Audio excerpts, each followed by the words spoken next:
The Ministeress' Black Veil by Nathaniel Hawthorne.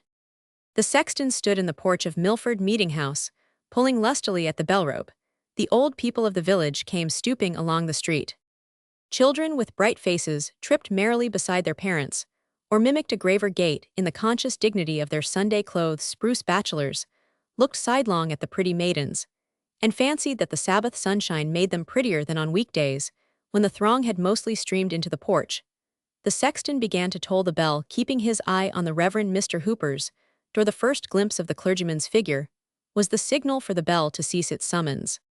"But what has good Parson Hooper got upon his face?" cried the sexton in astonishment. All within hearing immediately turned about, and beheld the semblance of Mr. Hooper pacing slowly, his meditative way toward the meeting-house. With one accord they started, expressing more wonder than if some strange minister were coming to dust the cushions of Mr. Hooper's pulpit. "Are you sure it is our parson?" inquired Goodman Gray of the sexton. "Of a certainty it is good, Mr. Hooper," replied the sexton.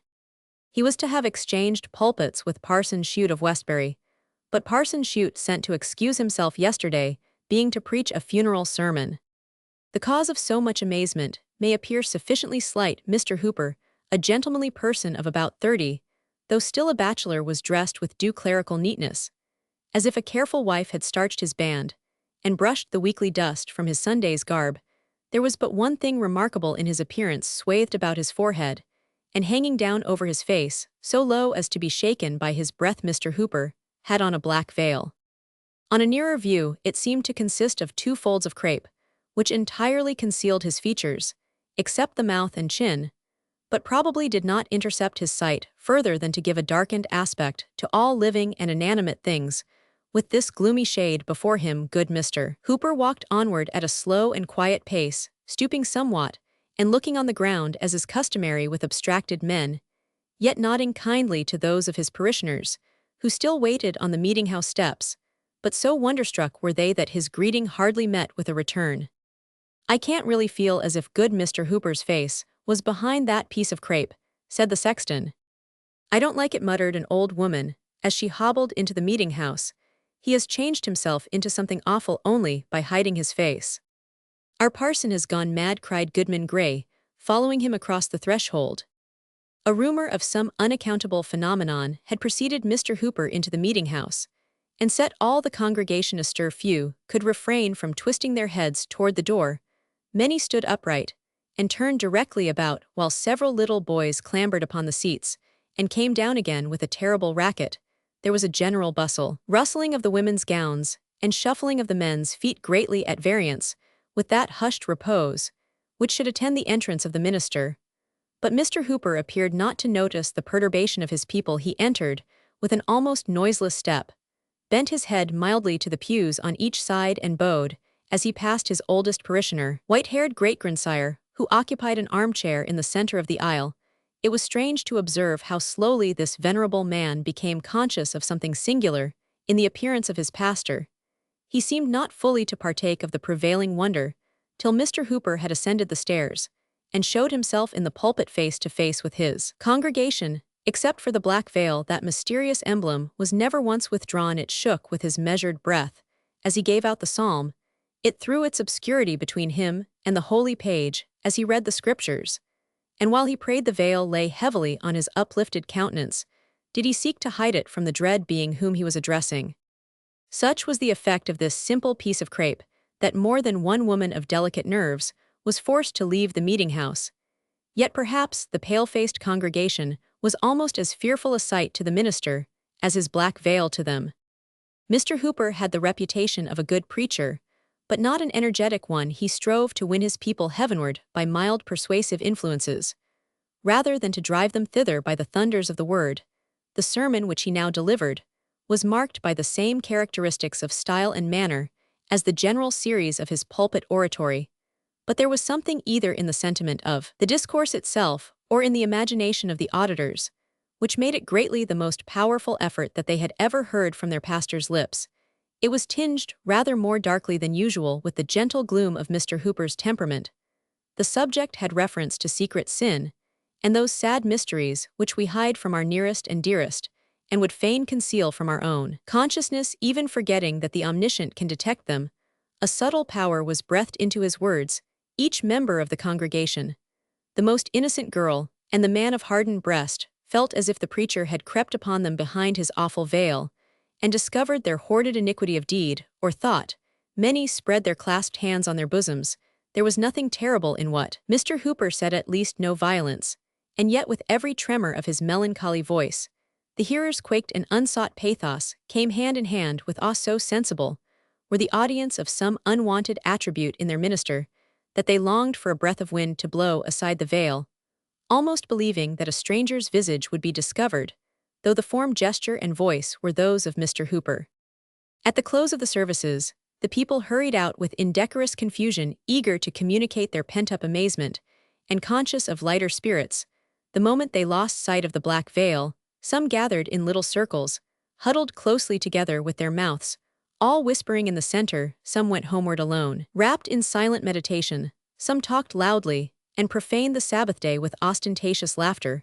A few shook their sagacious heads, intimating that they could penetrate the mystery, while one or two affirmed that there was no mystery at all, but only that Mr. Hooper's eyes were so weakened by the midnight lamp as to require a shade. After a brief interval forth came good Mr. Hooper, also in the rear of his flock. Turning his veiled face from one group to another, he paid due reverence to the hoary heads, saluted the middle-aged with kind dignity, as their friend and spiritual guide greeted the young with mingled authority and love, and laid his hands on the little children's heads to bless them. Such was always his custom on the Sabbath day. Strange and bewildered looks repaid him for his courtesy. None, as on former occasions, aspired to the honor of walking by their pastor's side. Old Squire Saunders, doubtless by an accidental lapse of memory, neglected to invite Mr. Hooper to his table, where the good clergyman had been wont to bless the food almost every Sunday since his settlement. He returned therefore to the parsonage, and at the moment of closing the door was observed to look back upon the people, all of whom had their eyes fixed upon the minister. A sad smile gleamed faintly from beneath the black veil, and flickered about his mouth, glimmering as he disappeared. "How strange," said a lady, "that a simple black veil, such as any woman might wear on her bonnet, should become such a terrible thing on Mr. Hooper's face." "Something must surely be amiss with Mr. Hooper's intellects," observed her husband, the physician of the village. "But the strangest part of the affair is the effect of this vagary, even on a sober-minded man like myself. The black veil, though it covers only our pastor's face, throws its influence over his whole person, and makes him ghost-like from head to foot. Do you not feel it so?" "Truly do I," replied the lady, "and I would not be alone with him for the world. I wonder he is not afraid to be alone with himself. Men sometimes are so," said her husband. The afternoon service was attended with similar circumstances. At its conclusion, the bell tolled for the funeral of a young lady.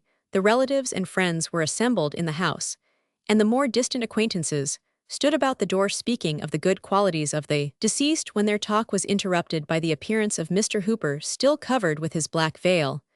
It was now an appropriate emblem.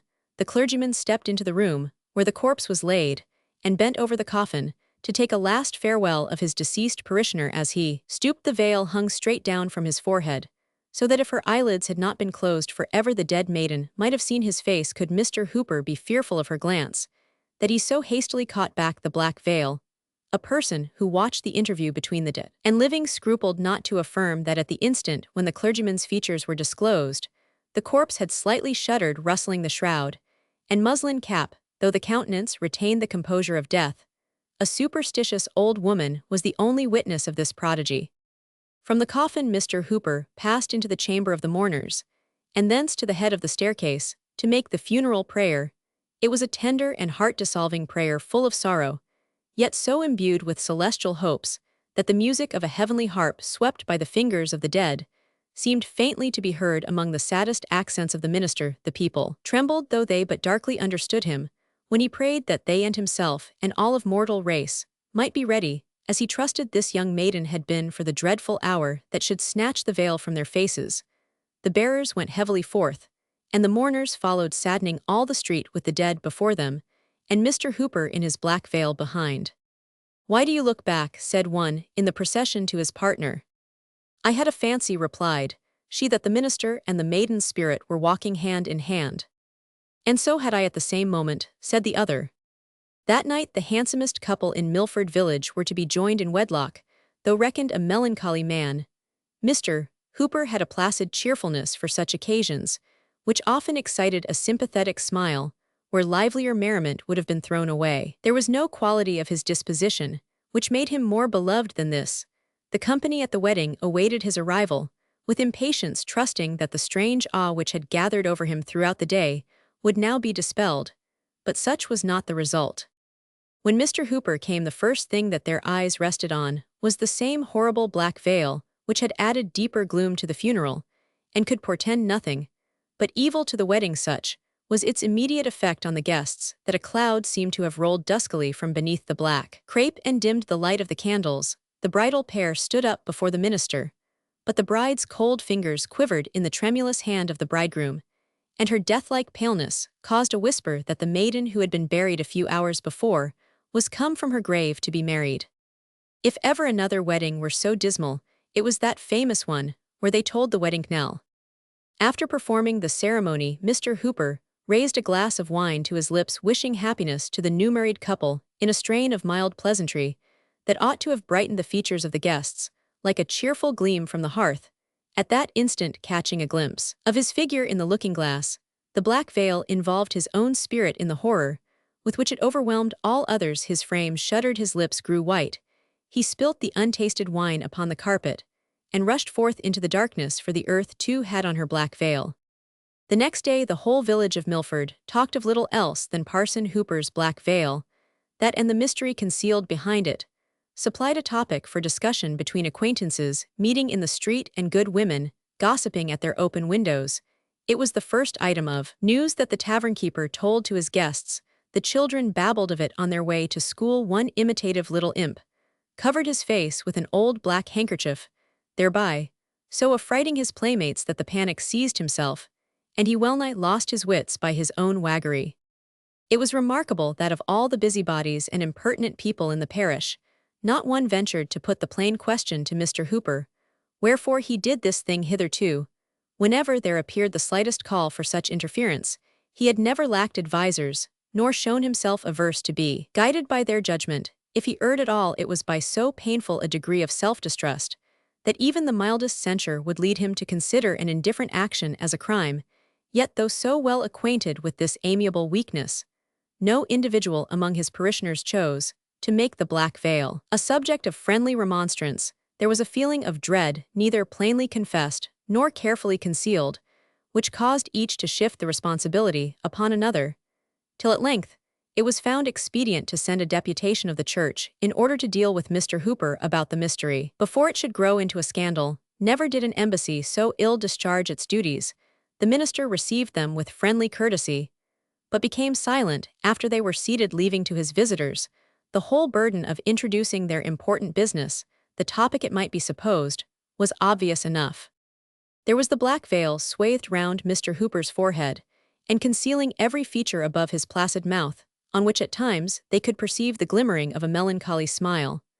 But that piece of crape, to their imagination, seemed to hang down before his heart, the symbol of a fearful secret between him and them. Were the veil but cast aside, they might speak freely of it, but not till then. Thus they sat a considerable time, speechless, confused, and shrinking uneasily from Mr. Hooper's eye, which they felt to be fixed upon them with an invisible glance. Finally, the deputies returned abashed to their constituents, pronouncing the matter too weighty to be handled, except by a council of the churches, if indeed it might not require a general synod.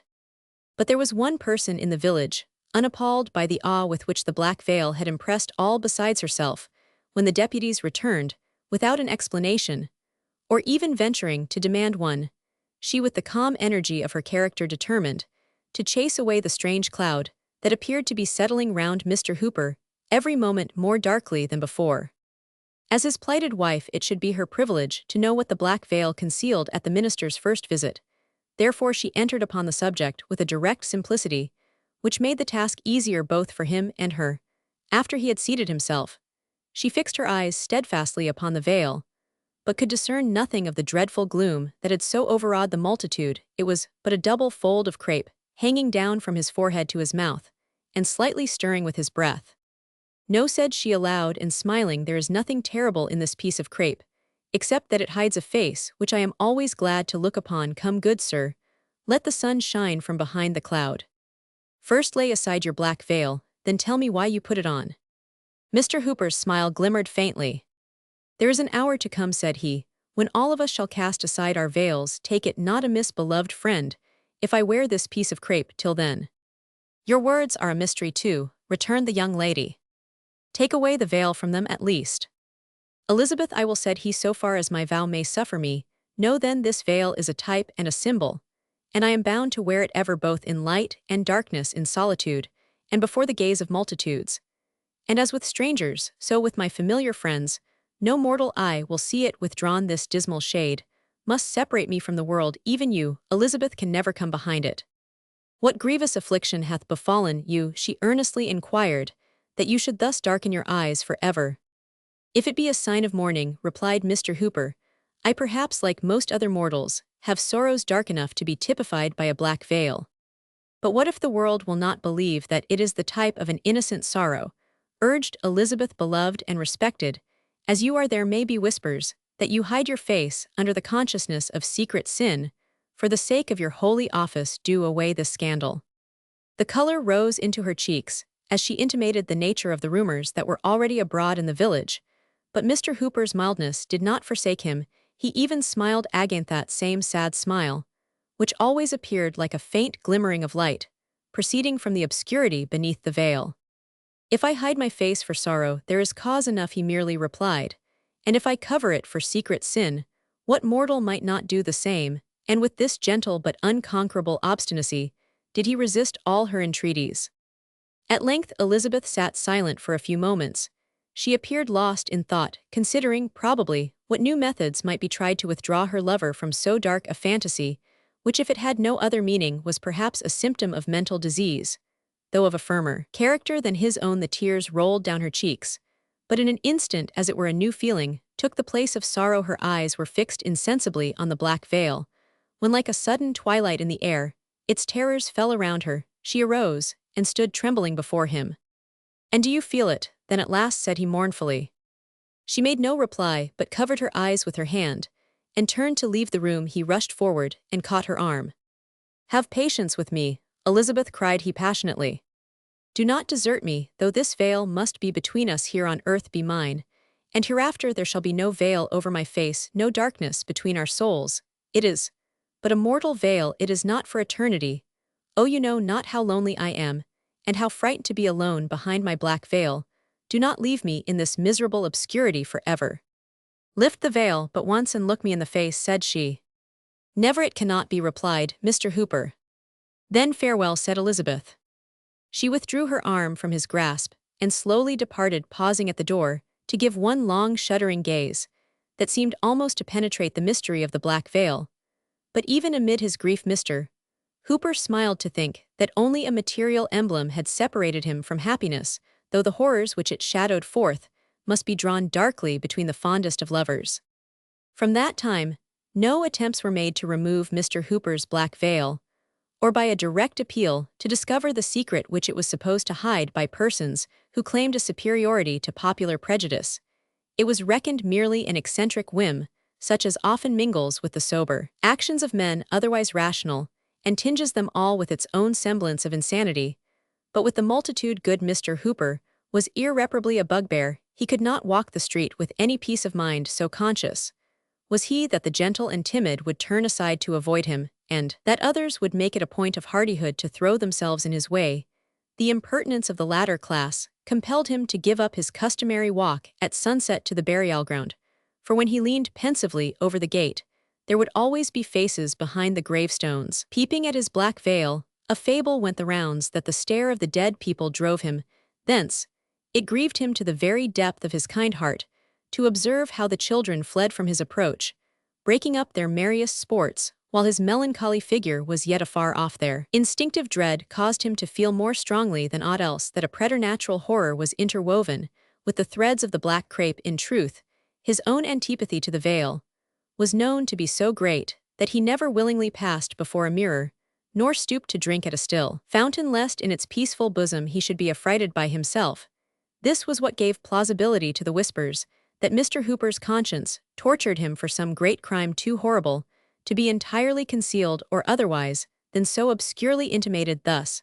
From beneath the black veil there rolled a cloud into the sunshine and ambiguity of sin or sorrow, which enveloped the poor minister, so that love or sympathy could never reach him. It was said that ghost and fiend consorted with him there.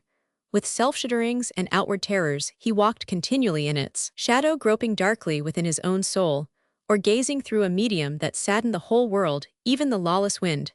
It was believed respected his dreadful secret, and never blew aside the veil. But still good Mr. Hooper sadly smiled at the pale visages of the worldly throng as he passed by.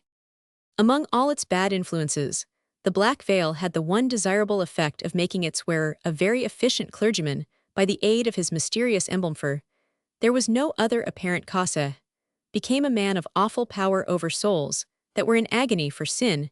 His converts always regarded him with a dread peculiar to themselves, affirming though but figuratively that before he brought them to celestial light, they had been with him behind the black veil. Its gloom indeed enabled him to sympathize with all dark affections. Dying sinners cried aloud for Mr. Hooper, and would not yield their breath till he appeared, though ever as he stooped to whisper consolation, they shuddered at the veiled face so near their own. Such were the terrors of the black veil. Even when death had bared his visage, strangers came long distances to attend service at his church, with the mere idle purpose of gazing at his figure, because it was forbidden them to behold his face. But many were made to quake ere they departed once. During Governor Belcher's administration, Mr. Hooper was appointed to preach the election sermon covered with his black veil. He stood before the chief magistrate, the council, and the representatives, and wrought so deep an impression that the legislative measures of that year were characterized by all the gloom and piety of our earliest ancestral sway. In this manner Mr. Hooper spent a long life, irreproachable in outward act, yet shrouded in dismal suspicions, kind and loving though unloved, and dimly feared a man apart from men, shunned in their health and joy, but ever summoned to their aid in mortal anguish as years wore on, shedding their snows above his sable veil. He acquired a name throughout the New England churches, and they called him Father Hooper. Nearly all his parishioners, who were of mature age when he was settled, had been borne away by many a funeral. He had one congregation in the church, and a more crowded one in the churchyard, and having wrought so late into the evening, and done his work so well, it was now good Father Hooper's turn to rest.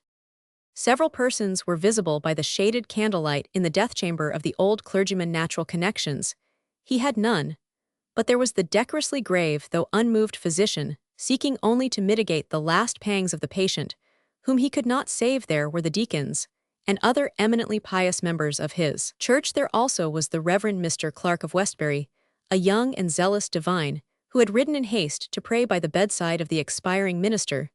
There was the nurse, no hired handmaiden of death, but one whose calm affection had endured thus long in secrecy, in solitude amid the chill of age, and would not perish even at the ding hour. Who but Elizabeth? And there lay the hoary head of good Father Hooper upon the death pillow, with the black veil still swathed about his brow, and reaching down over his face, so that each more difficult gasp of his faint breath caused it to stir all through life. That piece of crape had hung between him and the world. It had separated him from cheerful brotherhood and woman's love, and kept him in that saddest of all prisons, his own heart, and still it lay upon his face, as if to deepen the gloom of his darksome chamber, and shade him from the sunshine of eternity. For some time previous, his mind had been confused, wavering doubtfully between the past and the present, and hovering forward as it were at intervals into the indistinctness of the world to come. There had been feverish turns, which tossed him from side to side, and wore away what little strength he had, but in his most convulsive struggles, and in the wildest vagaries of his intellect, when no other thought retained its sober influence, he still showed an awful solicitude, lest the black veil should slip aside. Even if his bewildered soul could have forgotten, there was a faithful woman at his pillow, who with averted eyes would have covered that aged face, which she had last beheld in the comeliness of manhood. At length the death-stricken old man lay quietly in the torpor of mental and bodily exhaustion, with an imperceptible pulse and breath that grew fainter and fainter, except when a long, deep, and irregular inspiration seemed to prelude the flight of his spirit. The minister of Westbury approached the bedside. "Venerable Father Hooper," said he, "the moment of your release is at hand. Are you ready for the lifting of the veil that shuts in time from eternity?" Father Hooper at first replied merely by a feeble motion of his head, then apprehensive perhaps, that his meaning might be doubtful, exerted himself to speak. "Yea," said he in faint accents, "my soul hath a patient weariness, until that veil be lifted." "And is it fitting," resumed the Reverend Mr. Clark, "that a man so given to prayer, of such a blameless example, holy indeed, and thought so far as mortal judgment, may pronounces it fitting that a father in the church should leave a shadow on his memory that may seem to blacken a life so pure? I pray you, my venerable brother, let not this thing be suffer us to be gladdened by your triumphant aspect, as you go to your reward before the veil of eternity be lifted. Let me cast aside this black veil from your face." And thus speaking, the Reverend Mr. Clark bent forward to reveal the mystery of so many years. But exerting a sudden energy that made all the beholders stand aghast, Father Hooper snatched both his hands from beneath the bedclothes and pressed them strongly on the black veil, resolute to struggle, if the minister of Westbury would contend with a dying man. "Never," cried the veiled clergyman, "on earth, never." "Dark old man," exclaimed the affrighted minister, "with what horrible crime upon your soul are you now passing to the judgment?" Father Hooper's breath heaved, it rattled in his throat, but with a mighty effort, grasping forward with his hands, he caught hold of life, and held it back, till he should speak. He even raised himself in bed, and there he sat shivering with the arms of death around him, while the black veil hung down awful at that last moment in the gathered terrors of a lifetime. And yet the faint sad smile, so often there now, seemed to glimmer from its obscurity and linger on Father Hooper's lips. "Why do you tremble at me alone?" cried he, turning his veiled face round the circle of pale spectators. "Tremble also at each other. Have men avoided me and women shown no pity, and children screamed and fled only for my black veil? What but the mystery which it obscurely typifies has made this piece of crape so awful? When the friend shows his inmost heart to his friend, the lover to his beloved, when man does not vainly shrink from the eye of his Creator, loathsomely treasuring up the secret of his sin, then deem me a monster for the symbol beneath which I have lived and die. I look around me, and lo, on every visage a black veil." While his auditors shrank from one another in mutual affright, Father Hooper fell back upon his pillow, a veiled corpse with a faint smile lingering on the lips. Still veiled, they laid him in his coffin, and a veiled corpse they bore him to the grave. The grass of many years has sprung up and withered on that grave, the burial stone is moss-grown, and good Mr. Hooper's face is dust. But awful is still the thought that it mouldered beneath the black veil.